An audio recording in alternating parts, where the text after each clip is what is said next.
Evangelho de João, capítulo 1, versículo 38 e 39, já está na tela, vamos ler.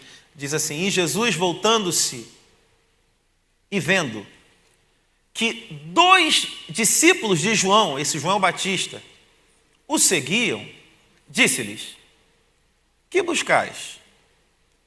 E eles disseram: Mestre, onde moras?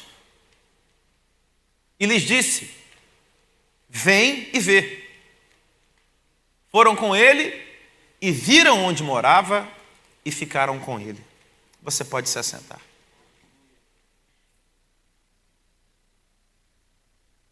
Sabe, dependendo de como as pessoas se achegavam a Jesus, havia em Jesus uma maneira de responder. E imagine comigo se ele fizesse isso não apenas por palavras, se ele fizesse isso também gestualmente, se ele usasse gestos. Dependendo de quem se aproxima de Jesus e de quem se aproximava de Jesus, dependendo do que era o motivo pelo qual se aproximavam, havia uma maneira de responder. Imagine comigo, visualmente, que houvesse um movimento gestual. Então, vou te dar um exemplo. Lembra comigo daquela passagem? Mestre, o que eu preciso fazer para herdar a vida eterna? O que ele dizia? Vai e faz isso. Movimento de gestual. Vai. Mestre, o senhor ministrou, eu estava no culto, foi um poder muito grande, uma coisa maravilhosa. Eu tinha uma enfermidade grave, que era física, e eu agora não tenho mais ela, estou limpo. O que eu faço? Você pega isso e vai. Vai lá no templo, mostra ao sacerdote. Senhor, eu era coxo, eu tinha uma maca, eu estava 38, 48, 200 milhões de anos sentados aqui como uma pessoa aleijada, impossibilitada de... O senhor ministrou, fui curado. E agora? Agora você pega o teu leito e... Está vendo o movimento? Gestualmente. Senhor, eu recebi, o que eu vou? Então, pega isso e... vai. Agora... Há outras circunstâncias, e os evangelhos relatam isso, em que pessoas vinham até Jesus, e isso se repete ainda hoje, e elas vinham com uma postura diferente. Eu não vou entrar no mérito nessa noite de julgar o que motiva um ou outro. Mas é diferente se alguém se aproxima de você e fala assim: boa noite, tem como o senhor me dar alguma coisa? Ou tem como o senhor me dizer onde é que eu chego no lugar tal? Ou tem como o senhor me indicar como é que eu faço para proceder assim? E se alguém chega para você e pergunta: eu queria conhecer você. Eu queria saber o que você pensa. Eu queria saber o que você acha. Eu queria saber onde você mora. Eu queria saber que dia é seu aniversário. O senhor é casado? Como é que é o nome do senhor? É diferente ou não é diferente? Eu não vou entrar no mérito de julgar. Eu queria saber se você tem filho, eu queria saber que idade tem seu filho, eu queria saber se ele está na escola, se ele não está na escola. Note que são posturas diferentes abordando a mesma pessoa. Gestualmente, se alguém chega e pergunta: Mestre, onde moras? Jesus poderia ter respondido do mesmo jeito. Você vai, pega a linha amarela, você sai na saída 4 ou na 5. Você pega a Suburbana, pega o Automóvel Clube, vai ver ali aquela padaria, Verão Vermelho, e tem aquele mercado Walmart, vai para lá que você vai achar.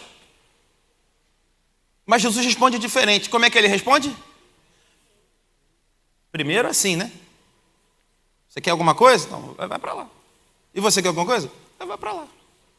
Ah, você quer saber de mim? Quer saber de mim? Alguma coisa minha, pessoal? O que eu penso, o que eu acho, onde eu moro? A minha opinião, você quer saber sobre mim? Não, sobre mim eu não vou mandar você ir. Sobre mim eu vou mandar você? É diferente, né? De novo, não vou entrar no mérito da questão. Existem pessoas, é óbvio, todos nós temos algum tipo de necessidade e nos achegamos a Deus também por elas, porque sabemos que Ele é poderoso para resolver e solucionar e trazer a cura. Ainda que algo esteja morto, Ele tem poder para trazer a vida e a gente sabe disso. O que eu estou dizendo é que é uma questão de diferença. Quando eu chego e pergunto alguma coisa, lembra aquela campanha muito forte, nem lembra, está ainda passando na televisão, do posto de gasolina?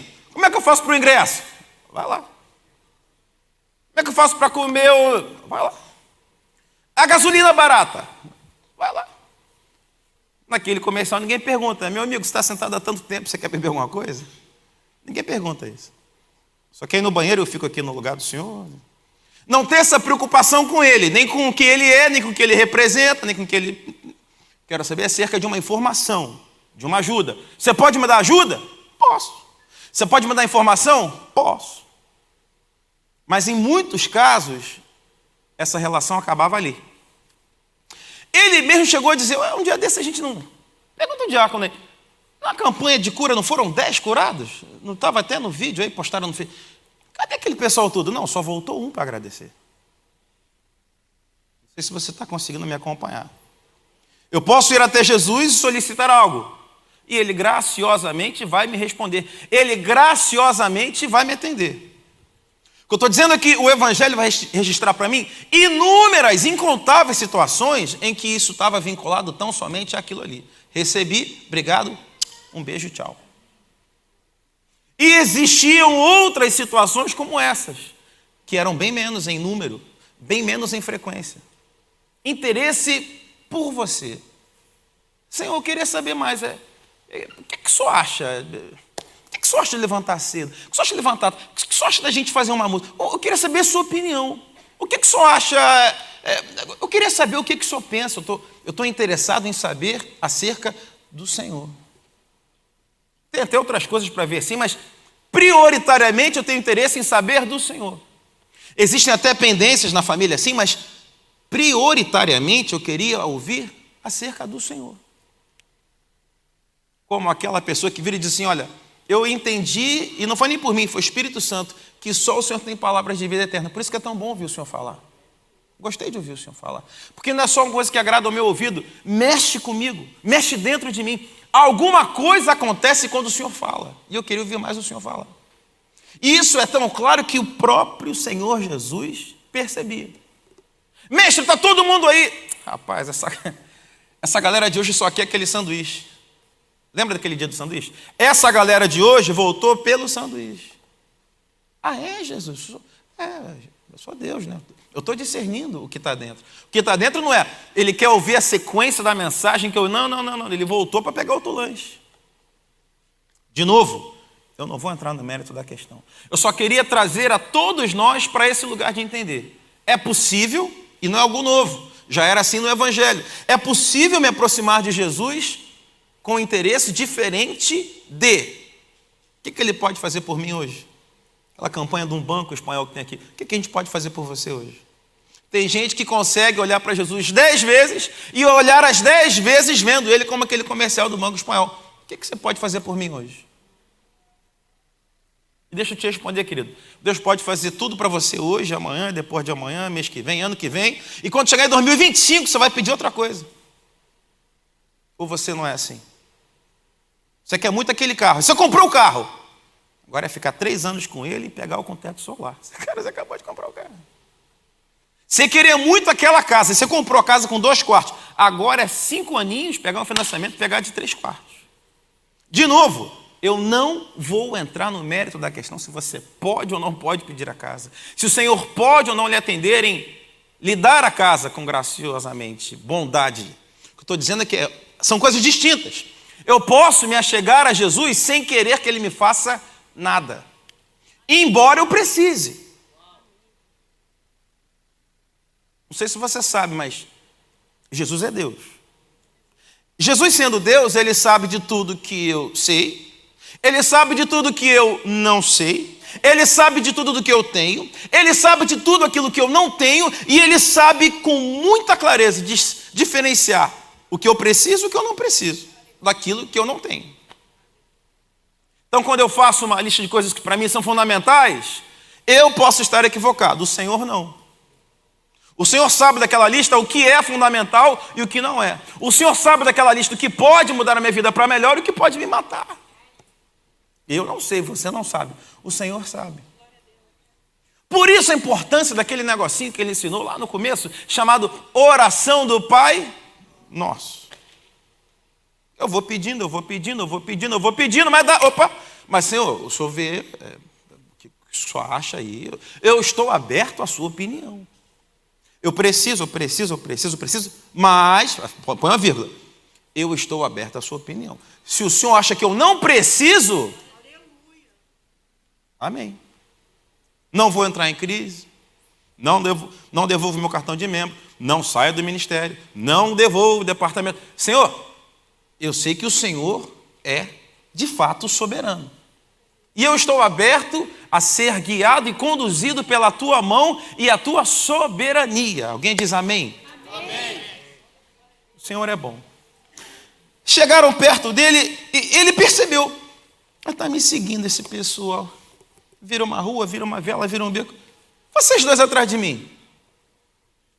Querendo alguma coisa? Já que o senhor falou com a gente, sim. Mestre, a gente queria saber onde é que o senhor mora. Só isso? Sim. E depois? Não, só queria saber onde o senhor mora. Vocês querem me dar um presente? Vocês querem reformar minha casa? Vocês querem fazer... Não, eu só queria saber aonde o senhor mora. Lembra do que eu falei? Não tem esse movimento. Você quer alguma coisa que eu possa te dar? Pega aqui, ó. Pega aqui. Toma aqui. Ah, você quer alguma coisa mais íntima, mais pessoal? Não, então não vou mandar pelo correio. Vou fazer assim para você. Ó. Vem. Vem comigo. Vem comigo. Me segue, me acompanha, caminha comigo e eu vou te mostrar. O que você precisa, o que você pediu e o que você precisa e não pediu. Jesus é maravilhoso. Essa semana, eu precisei dar uma pesquisada em alguns documentos meus pessoais, e eu no escritório procurando, abre a gaveta, pega a prateleira, pega. Achei meu diploma da universidade, me formei em 2001. E daí eu abri a caixa e vi aquele diploma, e vi a foto de formatura, com beca, com a roupa, a foto. Quando eu abri a foto da turma, engraçado, dessa turma aqui eu lembro de uns 3 só. Que estranho. Lembrei por que eu lembrava só de uns 3 ou 4. Porque eu me inscrevi no curso de administração no turno da manhã, em 98. Só que com o passar do tempo, ao longo desses 4 anos de curso, eu me formei no turno da noite. E eu lembrei, olhando para aquela foto, que eu não pedi a transferência de turno da manhã para a noite. Olhando para aquela foto, eu lembrei como é que foi a história. A turma cheia no turno da manhã, ao longo dos 4 anos, foi se dissolvendo, foi acabando. Saiu um, saiu o outro, vinha o intervalo das férias. Quando eu voltava, já voltava com menos. Eu lembrei disso tudo essa semana, olhando para aquela foto. Até que um dia veio o diretor do curso e falou: olha, essa turma, éramos uns 4, essa turma acabou. Eu vou ter que acabar com essa turma, com esse turno. Mas caramba, meu curso não. Se vocês quiserem, 2 caminhos. Ou pede transferência, na época a Gama Filho aceitava, sem ter que voltar na faculdade, ou vocês sobem para fazer o turno da noite. Eu fui um dos 4 que aceitei fazer o turno da noite. Olhando para aquela foto, eu lembrei. Lembrei de tantos colegas meus que começaram a estudar comigo no turno da manhã e que não se formaram comigo, porque desistiram. Eles desistiram. N motivos, N razões foram a causa deles de terem desistido. Só que quando ele desiste, ele não desiste de uma coisa simples. Não, na verdade, ele não desiste nem sozinho, porque ele desiste do sonho que ele não sonhou sozinho, mas a família sonhou com ele. Tem um tio que ajudou a pagar, tem um avô que ajudou a pagar, tem a mãe que ajudou a pagar, tem ele mesmo pagando. E eu lembrando e pensando nisso, eles desistiram do sonho daquele diploma. Eles desistiram do sonho daquela formatura. Eles desistiram do sonho de botar aquele anel no dedo que eu botei para tirar uma foto e poder mostrar meu pai, meu avô. Eles desistiram do sonho de fazer aquela foto com a Beca. Eles desistiram de todo o sonho da glória e da honra que foi aquela formatura. Que eu, inclusive, tive até o privilégio de dar uma palavra. Desistiram, e junto com eles a família. Desistiu de desfrutar da alegria, da festa, da conquista, do orgulho de ter um membro na família graduado. Deus, desde que se revelou em sua eternidade, Deus é um ser relacional. Desde a criação, ele sempre se expressa no plural. Façamos.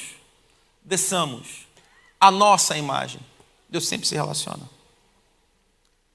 E tem um texto que eu queria compartilhar com você que vai amarrar tudo isso. Lucas 24, 13. Está na tela, se me acompanha, por favor. Naquele mesmo dia, 2 deles estavam indo para um povoado chamado Emaús, a 11 quilômetros de Jerusalém. Repita comigo, indo. No caminho, conversavam a respeito de tudo o que havia acontecido. Diga comigo, caminho. Vamos ao próximo. Enquanto conversavam e discutiam, o próprio Jesus se aproximou e começou a caminhar com eles. Repita, enquanto conversavam, Jesus se aproximou. Mas os olhos desses 2 que estavam a caminho de Emaús foram impedidos de reconhecê-lo. Ele lhes perguntou, sobre o que vocês estão discutindo enquanto vocês estão caminhando? Eles pararam e com os rostos entristecidos, um deles, chamado Cleopas, perguntou-lhe, com licença, você é o único visitante em Jerusalém que não sabe das coisas que ali aconteceram nestes dias? Que coisas? Perguntou Jesus. Como que coisas? O que aconteceu com Jesus de Nazaré? Responderam os 2. Ele era um profeta, ele era poderoso em palavras e em obras. E isso diante de Deus e de todo o povo. Os chefes dos sacerdotes e as nossas autoridades o entregaram para ser condenado à morte e o crucificaram. Nós esperávamos que era ele que ia trazer a redenção a Israel. E hoje já é o 3º dia desde que tudo isso aconteceu. Algumas das mulheres entre nós nos deram um susto hoje de manhã. Elas foram de manhã bem cedo ao sepulcro e não acharam o corpo dele. Voltaram e nos contaram ter tido uma visão de anjos que disseram que ele estava vivo. Alguns dos nossos companheiros foram ao sepulcro e encontraram tudo exatamente como as mulheres tinham dito, mas não o viram. E Jesus lhes disse, como vocês custam a entender? Como vocês demoram a crer em tudo o que os profetas falaram? Ora, não devia o Cristo sofrer estas coisas para entrar na sua glória? E começando por Moisés e todos os profetas, explicou-lhes, repita, explicou-lhes, o que constava a respeito dele em todas as Escrituras. Ao se aproximarem do povoado para o qual eles estavam indo, Jesus fez como quem ia um pouco mais adiante. Mas eles insistiram, e muito, com ele. E disseram, fique conosco, pois a noite já vem, o dia já está quase findando. Então Jesus entrou para ficar com eles. Quando estava à mesa com eles, tomou o pão, deu graças, partiu e o deu a eles. Então, os olhos deles foram abertos. Repita comigo, os olhos deles foram abertos. E então, por terem os olhos abertos, eles o reconheceram. E ele desapareceu da vista deles. Perguntaram-se um outro, não estava queimando o nosso coração enquanto ele nos falava no caminho, repita comigo, no caminho, e nos expunha as Escrituras? Levantaram-se e voltaram imediatamente em seu caminho para Jerusalém. Lembra do exemplo que eu dei hoje, da ilustração, quando eu encontrei meu diploma? Gente que começou num caminho, gente que começou numa trajetória, cheio de expectativa, cheio de esperança. Olha, tem um profeta, tem um Messias. Qual Messias? Como qual Messias? O Messias, que estava lá no Moisés, em Salmos, em Isaías. É o Messias. Chegou, apareceu, encarnou, o Deus Emanuel. Vamos lá ver. Vai, ouve, é tocado, se entrega, converte, se batiza, caminha frequenta, está perto, participa, ouve, aprende, vira discípulo. Já não é mais multidão. Já não está mais envolvido com aquele rolo, empurrou, não empurrou, tocou, não tocou, cadê? Mas não, já caminha perto. Já caminha perto, Jesus está aqui, já caminha perto. É um outro nível, é um outro estágio, é um outro nível de relacionamento. Deus é um Deus relacional, lembra do que eu falei? Deus é um Deus relacional, Deus gosta de se relacionar. Por isso ele diz, façamos, desçamos, nossa imagem. Deus tem interesse em se relacionar. E o Deus encarnado, o Emanuel, não foi diferente. Se permitiu caminhar e conhecer e se descortinar para discípulos, dentre os quais esses.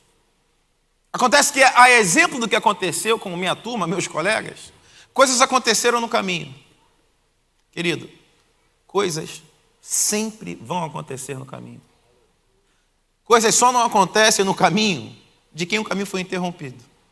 Só não acontecem coisas no caminho de quem morreu. Tem alguém vivo aqui essa noite? Amém. Querido, coisas vão acontecer no teu caminho. Coisas boas e coisas aparentemente ruins. Mas é fato que, se eu e você estamos vivos, coisas vão acontecer. Nem sempre eu vou gostar delas. Nem sempre você vai gostar delas. Talvez até o motivo de você ter vindo hoje aqui é porque você está passando por uma coisa que você não esteja gostando. Faz parte da vida, faz parte da caminhada. E graças a Deus temos o Senhor que nos ajuda em tudo. Temos o Espírito Santo que nos consola, nos conforta e nos revela toda a verdade. A questão acerca desses dois discípulos é que eles desistiram do sonho. Esses dois discípulos, eles em determinado momento da trajetória, desistiram. Você sabe, você conhece a palavra, você conhece os evangelhos. Jesus tinha muito mais do que dois discípulos. E você sabe que o centro onde tudo acontecia, o grande centro daquela época era justamente Jerusalém. Mas nessa passagem, não diz que havia uma grande quantidade de discípulos indo embora, dentre os quais dois que encontraram Jesus. Não. Diz que tinha dois. A gente sabe que tinha muito mais do que dois discípulos. Esses dois discípulos desistiram. Esses discípulos tinham até motivos, sim. Mas sempre surgirão motivos contrários à minha fé e contrários à tua fé. Se não surgiu hoje, querido, vai surgir amanhã. E não é profecia de olho aberto, não, é fato. Se não tem hoje, amanhã vai haver alguma coisa que é contra a sua fé. Amanhã vai surgir alguma coisa que lhe impeça de caminhar com Deus. Amanhã vai surgir alguma coisa que tente parar você. Amanhã vai surgir alguma coisa que tente não permitir que você prossiga. Mas nós temos algo que esses rapazes não tinham. Nós temos a palavra de Deus conosco. E você lembra do texto que diz, estou bem certo de que nada, pensável ou impensável, conhecido ou desconhecido, quer na terra, quer no céu, quer debaixo da terra, quer no ar, nada pode me separar do amor de Deus. Eu sei de algo que aqueles rapazes não sabiam. Eu sei que a fé que opera dentro de mim através do Espírito Santo é maior para me fortalecer e me fazer tomar decisões de permanecer. Mas eles não sabiam disso. E sem saber, eles tomaram a decisão de desistir. Desistiram do sonho do cumprimento da profecia. Esses discípulos desistiram do sonho de ver a promessa cumprida. Eles desistiram do sonho de permanecer congregados com os demais em Jerusalém. Eles desistiram do sonho da continuidade do ministério. O ministério para eles tinha acabado ali. O ministério para eles tinha acabado com a capa do jornal. Jesus foi crucificado. Capa do jornal. Para eles o ministério acabou quando leram essa capa do jornal. Eles desistiram do sonho da glória e da honra de ver Jesus pós-Calvário, Jesus pós-sepulcro, Jesus pós toda a trajetória de sua morte. Desistiram da promessa da ressurreição. A questão é que, a exemplo do que aconteceu com os amigos da minha faculdade, lembra que eu falei? Quando se desiste, não se desiste sozinho, você não está perdido nesse mundo. Você tem pessoas ligadas a você. Então você é pai, você é mãe, e de uma hora para outra você começa a mudar seus horários, chegar em casa, porque não, eu estou caminhando com o pastor, eu estou caminhando com o presbítero, eu estou caminhando com o líder na minha congregação, eu estou caminhando com o meu líder de departamento. Houve uma troca na igreja e agora tem um líder de jovens novo e eu estou caminhando com ele. É porque você chegava cedo sexta-feira. Não, agora eu estou chegando tarde porque tem um culto morada, que é um tempo de discipulado, é um tempo de crescimento, é um tempo de aprender sobre Deus, é um tempo de ter a palavra revelada de nós. Por isso que eu estou mudando a minha vida, para me adaptar a essa oportunidade que Deus me dá hoje de desfrutar, de aprender mais dele. Então, quando você desiste, como esse rapaz desistiu, como esses dois decidiram, a sua vida volta a mudar, pai. E aquele? Não, parei. Mas você não estava no grupo de evangelismo? Não, parei de andar com o pastor. Mas você não estava envolvido no centro de recuperação ajudando? Mas eu parei. Você não estava envolvido ajudando nas... Não, eu parei com as irmãs também, eu parei. Quando você desiste, não é algo só para você. Isso serve de um triste testemunho de que alguém caminhava e desistiu de caminhar, de que alguém estava buscando ao Senhor e desistiu de buscar, de que alguém acreditava que o tempo que ele tem para viver é para servir a um propósito maior do que ele, para servir ao ministério, e ele deixou de acreditar nessas coisas. É isso o que acontece quando eu e você desistimos. Tal qual como fizeram esses dois discípulos. Sua família também deixa de desfrutar da alegria e da festa e da conquista, do orgulho de ter um discípulo fiel a Jesus Cristo e ao seu reino e ao seu chamado e ao privilégio de servir ao ministério e que permanece. Sua família também vê isso. Seus amigos também veem isso. Seus colegas de trabalho também percebem quando o tom da conversa muda, quando o tipo da piada muda e você participa agora. Seus amigos percebem isso. E isso não é um testemunho agradável ao Senhor. A questão é que quando eu e você fomos chamados, e fomos chamados pelo Senhor, não se engane, fomos chamados pelo Senhor. Nós fomos chamados para o seguir. Lembra daquele movimento? Quando eu e você vemos para Jesus, a gente não veio perguntando como comercial do posto de gasolina. Aí ele diria, vai lá e vê. Vai lá e pega. Vai lá e se apresenta. Vai lá e faz. Vai lá e resolve. Não, quando eu e você fomos chamados, nós fomos chamados assim, ó. Vem e me segue. Quando o Senhor chamou a mim e a você, Ele chamou para andar com Ele. Quando fomos chamados assim, ó. Vem e vê. Vem e aprende, vem e caminha, vem e permanece, vem e se permite ser tratado, vem e se permita ser confrontado, vem e se permita ser trabalhado.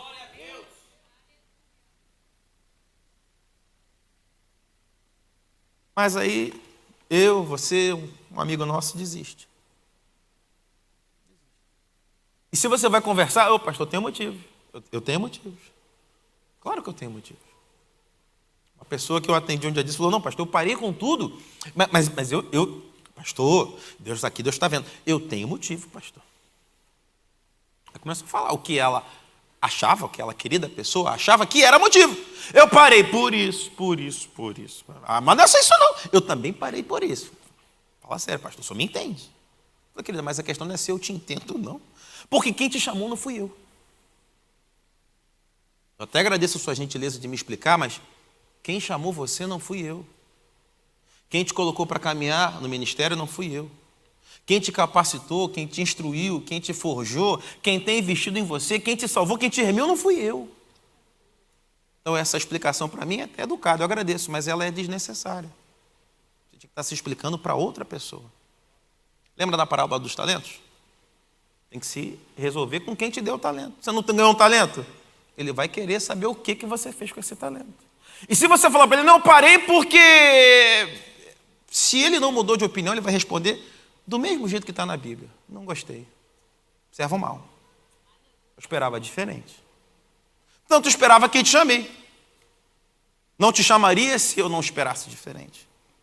Quando fomos chamados pelo Senhor, me acompanhe, por favor, fomos chamados para o seguir. Ponto. Mestre, onde moras? Vem e vê se você tiver afim.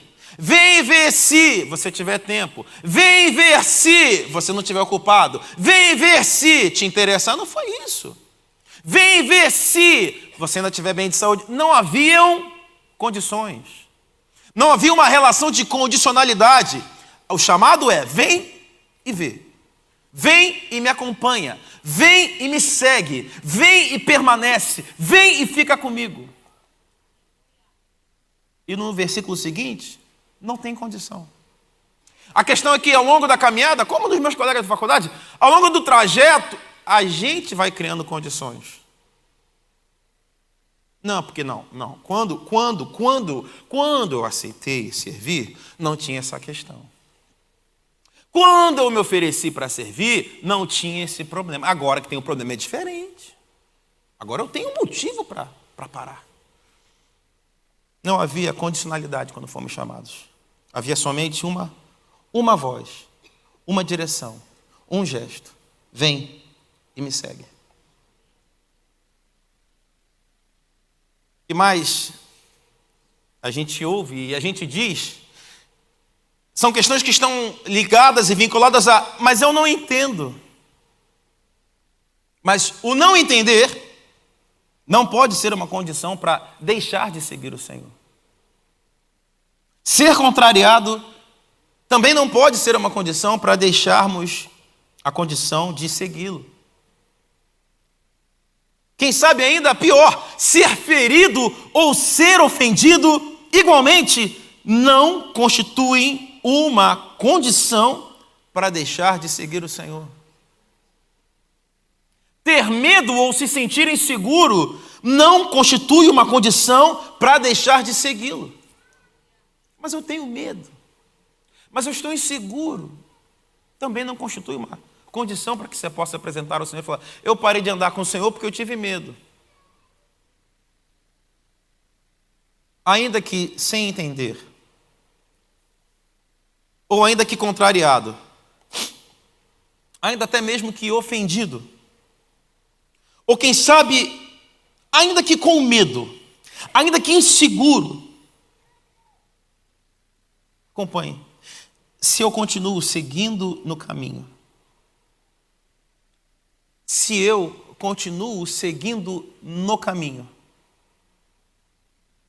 a cura me encontra, o consolo me encontra, a resposta me encontra, a revelação me encontra, e se descortina bem diante dos meus olhos.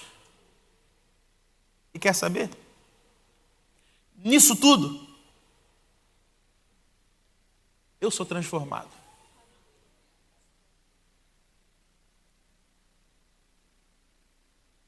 Pastor, eu me sinto temeroso.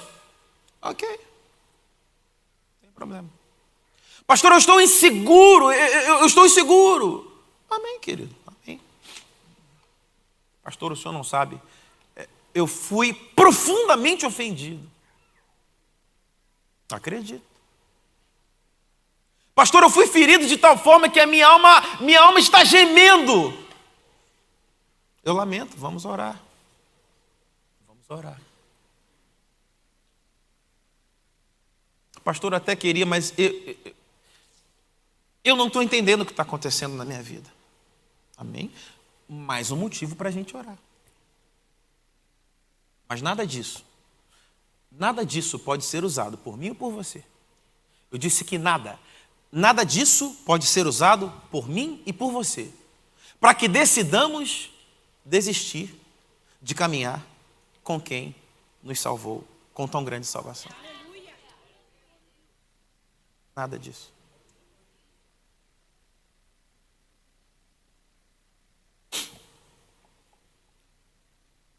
A insegurança que você talvez tenha, o espinho na carne que talvez lhe incomode, o medo que talvez tente lhe tomar, a necessidade de ter respostas hoje acerca do que você atravessa. Tudo isso acontece na minha vida e na sua vida, não via internet, não via entrega pelo correio. Isso acontece enquanto eu e você decidimos permanecer caminhando. E mais do que isso, quando eu decido permanecer caminhando, mas ainda que sem entender, ainda que com medo, ainda que com insegurança, falando acerca de Deus e das coisas de Deus. Enquanto os discípulos caminhavam e falavam sobre o que esses discípulos? A respeito do que eles argumentavam um com o outro. Você que tem smartphone, você que tem plano de dados no seu celular, eu te pergunto, o fluxo de mensagens que vão e vêm, qual o percentual disso que fala acerca das coisas de Deus? E eu não estou falando acerca de evangelismo, eu recebo muita coisa de evangelismo. Essa parte eu já passei. Estou falando acerca das coisas de evangelismo. Nós já decidimos se render ao Senhor. Estou falando das coisas que são do alto, das coisas que podem trazer edificação para mim e edificação para você. Esses discípulos caminhavam falando sobre as coisas do alto, ainda que sem esperança. E eu tenho, para mim, minha opinião pessoal particular, que isso atraiu o Senhor Jesus. Isso, creio eu, que tem atraído o Senhor Jesus.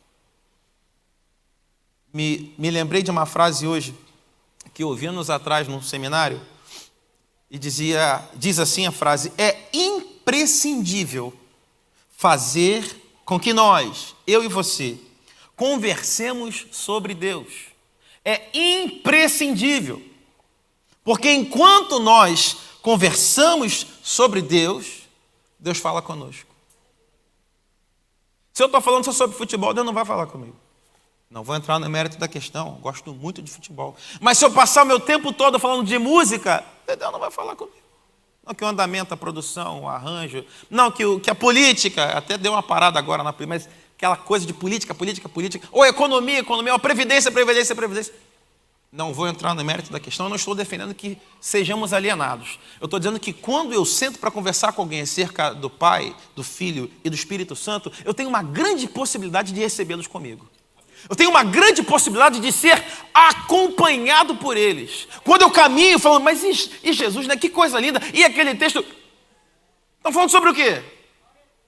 E eu me viro e tenho uma grande possibilidade de ser Jesus perguntando. Estão falando sobre o quê? Não é o que vocês estão conversando? Diz o texto que Jesus se aproxima.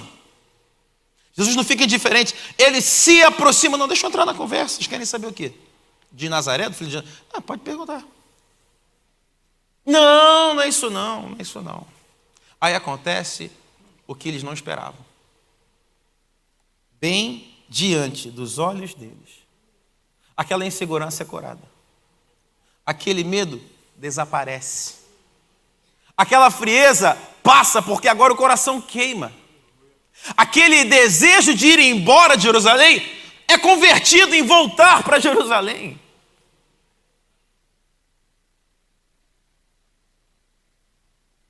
Eu gosto de pensar que Deus está tão interessado em me revelar coisas, está tão interessado em me mostrar coisas. Eu me pergunto, quanto tempo eu desperdiço não aproveitando esse interesse que nasce nele, que começa nele, que parte dele, em me mostrar, em me revelar, em me ensinar, em mim. E você também. Imprescindível fazer com que eu e você investamos nosso tempo, ou melhor, mais do nosso tempo, conversando acerca das coisas de Deus, das coisas que são do alto, das coisas que nos edificam, como está escrito, nisso pensai. Enquanto nós conversamos sobre Deus, Deus fala conosco. Eu digo para você, meu irmão, eu digo para você, minha irmã, fale com Deus, mas também fale sobre Deus. Converse com Deus, mas converse também sobre Deus.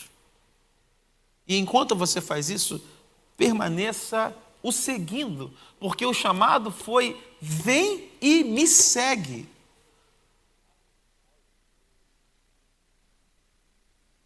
Pedi para você repetir aquelas palavras, não sei se você se lembra delas, mas me chamaram a atenção, saltaram para mim do texto.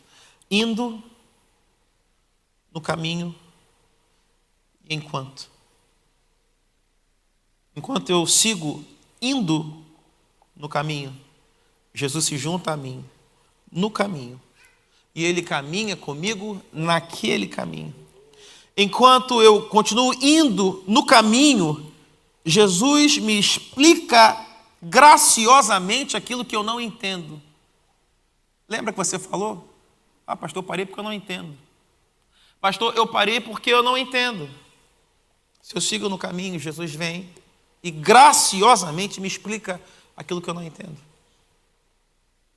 Se eu sigo indo no caminho, enquanto eu sigo, Jesus me revela aquilo que hoje me é oculto, aquilo que eu não sabia.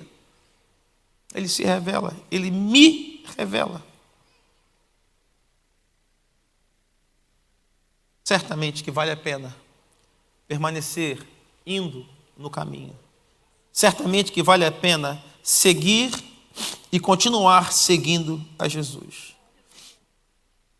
Enquanto eu converso sobre as coisas de Deus, enquanto eu leio sobre Deus, enquanto eu sigo no caminho que Ele me disse para que seguisse, Ele permanece igual. Não há nenhuma mudança nele, mas em mim uma profunda transformação. Em mim há um processo de cura. Em mim há comunhão que eu jamais desfrutei. Em mim há revelação. Eu preciso, nesse tempo que vivemos, nesses dias que vivemos, fazer o que Davi fazia tanto. Quando conversava consigo mesmo, dizendo: Davi, Davi, calma, se aquieta. E você lê o texto, Davi está maluco? Não, Davi está falando com ele mesmo. Falando alto para que ele mesmo ouvisse. Davi, não, o Senhor é quem me guarda, o Senhor é quem me garante. Eu durmo em paz rodeado por inimigos, porque o Senhor me sustenta enquanto eu durmo. Eu e você precisamos fazer esse mesmo exercício, nesse tempo em que vivemos. Sendo tão bombardeados, tendo a nossa fé tão apontada e acertada com alvos e dardos inflamados para nos fazer parar. E muitos de nós paramos e nem percebemos ainda. Eu preciso permitir que a fé que é alimentada e ativada em mim pelo ouvir a palavra, ela tenha liberdade de tal forma que ela me mantenha no caminho. De tal forma que ela faça com que eu permaneça no caminho. A fé. Eu parar de optar pela fé e começar a fazer a escolha tão somente da razão, assim como os meus colegas na faculdade, assim como esses 2 discípulos indo para Emaús, assim como as pessoas, ou algumas das pessoas que eu tenho atendido, eu vou encontrar muitíssimos ótimos motivos para parar. Muitíssimos motivos para parar você vai encontrar se você tirar os olhos do lugar em que você não pode tirar os olhos. Assim como naquele clássico da literatura, O Peregrino, se você tira os seus olhos da onde você tem que olhar, querido, você vai achar motivo para parar. E uma vez parando, a gente deixa de encontrar a paz que só o Senhor pode nos dar. A gente deixa de desfrutar da comunhão e da revelação que só o Senhor pode nos dar. A gente deixa de desfrutar de tudo que Ele já preparou e já destinou para ser entregues a mim e a você. E no final disso tudo, qual é a desculpa? Não, que eu fui ferido. Falaram de mim. Falaram de você, isso foi suficiente para que você... Falaram de você e isso foi suficiente. Não é suficiente. Eu tive medo, sim, você teve medo e o medo te impediu de caminhar junto do Senhor? Não é suficiente. O que quer que para você hoje seja classificado como um grande empecilho ou como um grande impedimento, tenha certeza, é pequeno demais diante daquilo que Deus já fez por você. E tenha certeza, Deus não cessou de trabalhar com você. Deus tem muito mais para fazer. Cabe a mim e cabe a você hoje, como em tantas outras vezes, decidir, eu não diria aceitar, eu diria se render. Senhor, eu me rendo. Eu me rendo à tua vontade, ainda que não entenda. Senhor, eu me rendo à tua soberania, ainda que algo me doa. Senhor, eu me rendo ao teu chamado, ainda que eu ainda me sinta inseguro. Porque diz a minha Bíblia que quando eu estou fraco, aí é que eu sou forte. Não por mim, mas porque o poder dele se aperfeiçoa na sua fraqueza. Essa fraqueza que quer fazer com que você pare, ou pior, essa fraqueza que quer com que você permaneça parado. Essa fraqueza não era para te derrubar. Essa fraqueza não era para te jogar na lona. Essa fraqueza não era para te tirar do caminho. Essa fraqueza, inclusive, poderia e deveria ser melhor aproveitada, dando mais espaço para que a glória do glorioso Senhor pudesse ser expressada em vasos de barro como eu e como você.